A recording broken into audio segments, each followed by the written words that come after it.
এই আন্দোলন হয়েছে, সিরাজগঞ্জ মুক্ত হয়েছে, কিন্তু তারা পালিয়ে গেছে। এই সিরাজগঞ্জের মানুষকে শোষণ করে, লুটপাট করে শেষ করে গেছে। যেমন সিরাজগঞ্জের মানুষকে 71 থেকে 75 করেছে। একটা স্লোগান আসলো না, যে আর খাও না আদার যাই, লোক আমাকে ভোট নাই, ভুলে গেছো? এগুলা মনে রাখতে হবে। আওয়ামী লীগ বাংলাদেশের মানুষকে কোনদিনও স্বস্তি দেয় নাই। আওয়ামী লীগ বাংলাদেশের মানুষকে ভালো রাখে নাই।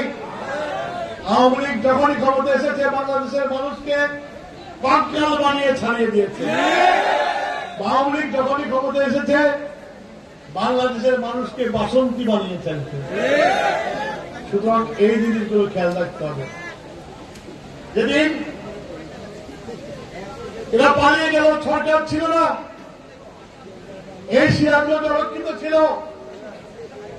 এই সিরাজগঞ্জে সাইদুর রহমান বাচ্চুর নেতৃত্বে আমরা চেষ্টা করেছি সিরাজগঞ্জের মানুষকে যেন কোনো ক্ষতি না, সাধারণ মানুষের যেন কোনো ক্ষতি না হয়। আল্লাহ রহমতে এই যে সরকার ছিল না 4-5 দিন 6 দিন, এদের মধ্যে কারো কোনো ক্ষতি হয় নাই।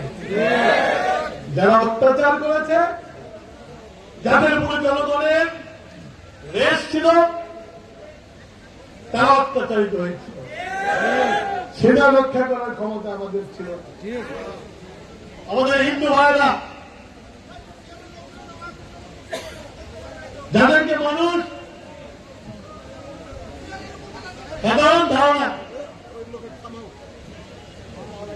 যে হিন্দুরা আওয়ামী লীগকে ভোট দেয়, হিন্দু মানে আওয়ামী লীগ। আমি কিন্তু কোনোদিনও বিশ্বাস করি না হিন্দু মানে আওয়ামী লীগ। আমি হিন্দুদের সবাই অনেক মিটিংয়ে বলেছি যে আমি এটা বিশ্বাস করি না।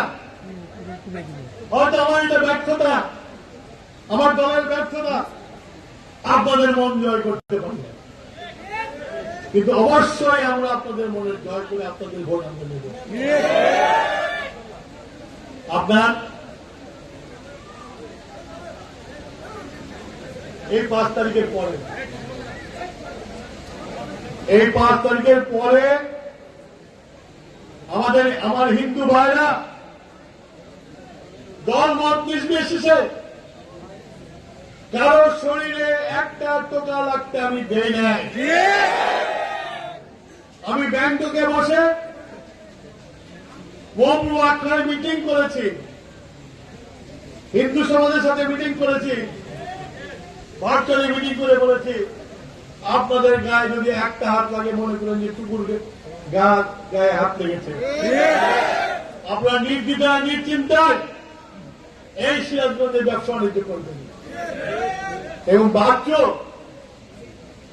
তা আমার অনেক আরো সব নেতারা দিন রাত 24 ঘন্টা পাহারাদারের মতো হিন্দু সমাজকে পাহারা দিয়ে, যেসব হিন্দুরা আওয়ামী লীগ করেছে, আমাকে নির্যাতন করেছে, আমাকে কোর্টের চেয়ারে বসতে দেয় নাই, সেই সব হিন্দু কিলদেরকেও মাফ করে দেওয়া হয়েছে। তো বিএনপি মাফ করতে জানে, বিএনপি জানে জাতীয় ঐক্য প্রতিষ্ঠা করতে। আমাদের প্রেসিডেন্ট শহীদ জিয়াউর রহমান জাতীয় ঐক্য করার জন্যই সবাইকে নিয়ে বাংলাদেশি জাতীয়তাবাদ করেছে। যে জাতীয়তাবাদের মধ্যে মুসলমান, হিন্দু, খ্রিস্টান, বৌদ্ধ, চাকমা, মোরান, কারো সবাইকে মিলিয়ে বাংলাদেশি জাতীয়তাবাদ। এর চেয়ে বড় নিরপেক্ষ আর কি হচ্ছে? শহীদ প্রেসিডেন্ট জিয়াউর রহমান সেটা করে দেখিয়ে গেছে এবং আমরা তার ভাবশিষ্য, আমরা সেটাকে বিশ্বাস করি এবং সেটাকে প্রতিষ্ঠা করার জন্য আমরা চেষ্টা করি। এটাই হল আমাদের নাম। সুতরাং